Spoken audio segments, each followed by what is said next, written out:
Kathy, thank you. I wasn't sure what you were talking about. I really appreciate it. Good evening, everyone. I am nervous, believe it or not. It's a great honor for me to stand before President Allen, board members, members of the Alumni Association, my family and friends, and the fellow LaSallians to receive this year's Finley Award.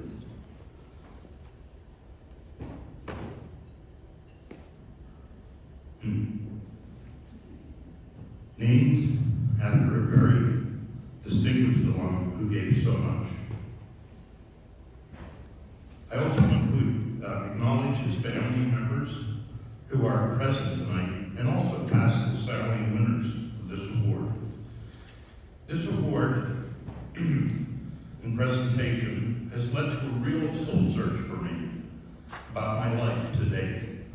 A life that has brought me into connection with Jean-Baptiste de LaSalle, the Christian Brothers, and all LaSallians for the past 60 years.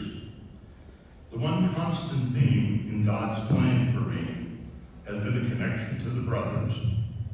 And I thought 60 years ago, what I was in for, I kind of let you finish that sentence.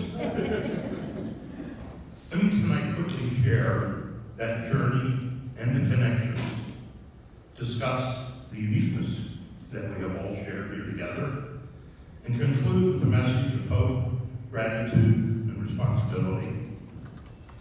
I was born in Loretto, Pennsylvania, oldest of six, avid Steelers and Pirates fan. I grew up on the doorsteps of St. Francis College, and that's where I learned about Francis of Assisi. One of the inspirations in my life, the other is Jean-Baptiste de LaSalle. I left home when I was 18 in rural Pennsylvania and went to Baltimore to a Catholic seminary. It happened to be run by the Saltesians. And wouldn't you know it, the Saltesians were the same group of men who educated Jean-Baptiste de LaSalle, my first connection. Go forward 6 years, 1971. I was stationed in Nha Trang, Vietnam. I used to regularly go to a school in a restricted area. You know the answer. It was run by the Christian Brothers. Go forward about 6 more years, 1977. I had moved to Olney, road home, one child, married. And I said, I should get an MBA. Wasn't very popular then. I'd just seen an ad for a little college called LaSalle College.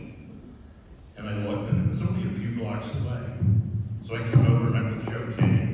Next thing you know, I'm a student, 1977, at LaSalle. Paul Brazino, my first teacher, who incidentally taught all 3 of my children, was my very first teacher, became dean, and we've been lifelong friends. I completed my MBA in 1981 in May, and in July, God opened the doors of LaSalle. They were looking for an MBA director, and believe it or not, that's where I ended up. And I've been here ever since, associated with this place, even now in 2025, where I still teach and I'm involved with the business school. I thought this was an appropriate way to tell you how my life and God's plan for me has been touched by LaSalle and LaSallians for 60 years. Although I did not have the opportunity to experience 4 years of full-time study at LaSalle, as many of you did, my journey through the part-time MBA program revealed a very distinctive quality at LaSalle. It was memorable. I said, something is different is going on here, and it was different than any other institution I had been in.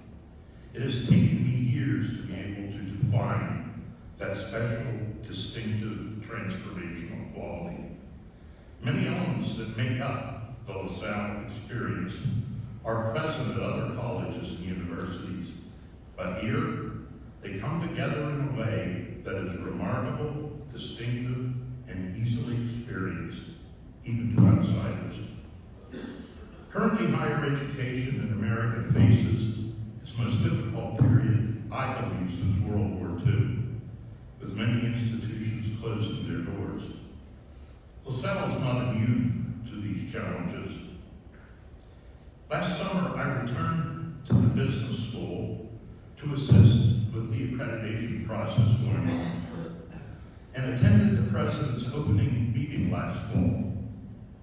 To my surprise, I did not recognize one person on the stage.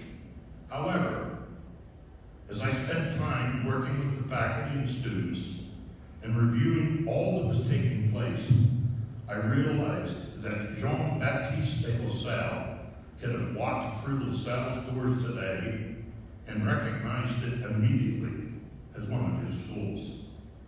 The same transformation of lives was occurring at 20th Malling as it always does. Let me cite two examples that concretely speak to what I'm talking about.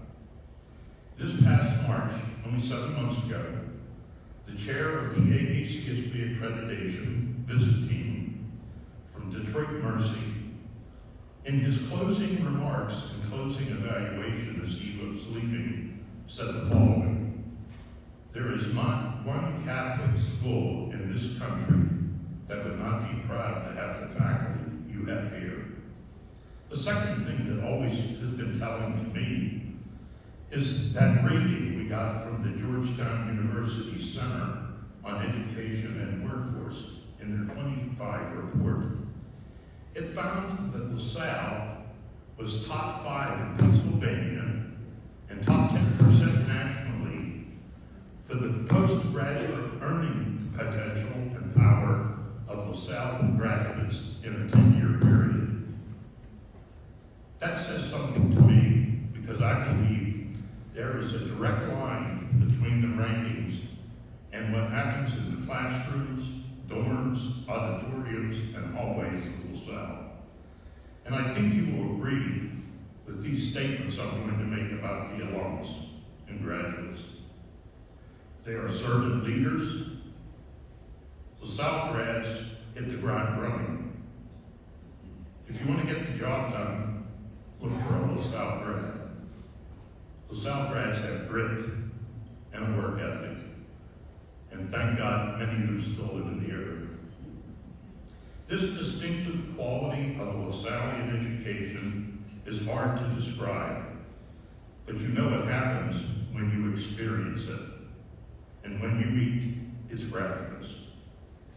During my interview for this award, I emphasized that the city of Philadelphia truly needs LaSalle University. It is essential for us to share this message both humbly but loudly.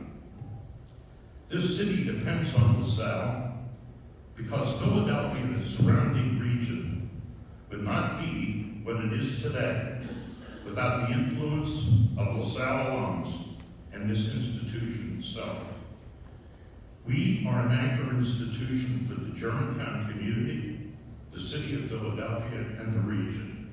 We must begin to think of ourselves that way. As I conclude my presentation, I would like to take a moment to speak about my family. I am deeply grateful to LaSalle for all that I have received throughout the years. The university has played a significant role in shaping my 3 wonderful children, Julie, Robert, and Daniel. Not only am I proud of them as professionals, I admire the individuals they have become and the lives they lead. They have brought wonderful in-laws, one of them a LaSalle grad, and 8 beautiful grandchildren into my life. I am delighted that my goddaughter Jill and my niece Amy, both LaSalle grads, are here today. My brother Ron, his wife, and his son are also here. Ron has long been the anchor of Ed Firgo's golf team and countless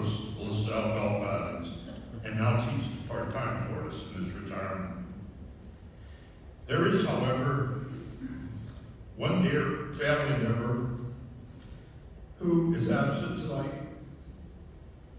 The heart and soul of our family, my beautiful wife, Pat, of 54 years, who passed away this past June. If she were here tonight, she would be beaming. Pat loves LaSalle. Her love for it was bountiful. She even taught as an adjunct for Brother Jimmy Muldoon. Although she could not attend because she was female, she was often at LaSalle mixers. And you young people have to ask the old timers what mixers were. I used to tease her that she finally ended up with the LaSalle guy. All of us in our immediate family, myself, Julie, Rob, and Dan, have our names forever recorded in the LaSalle's history and books, except for Pat. To honor Pat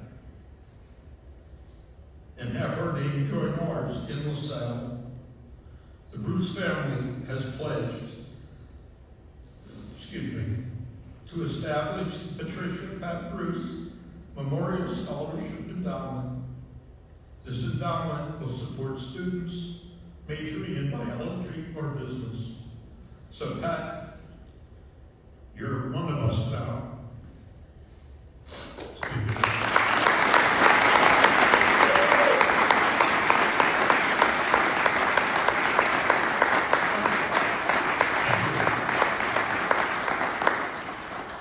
God's plan for my association with LaSalle apparently has not ended, but was made visible in the persons of Tom Lynch and Brother Richard Kessler, who asked me to team up with them as a member of the Blue and Gold Legacy Committee for Advancement. So some of you might still be hearing from me. We are making this pledge as a family because we believe in LaSalle and we believe in its future. I urge all of you to develop your own LaSalle gratitude list and ask yourself, how can I, in association with the brothers of the Christian schools, share responsibly in the future of this university? Thank you again, and humbly thank you for this wonderful award.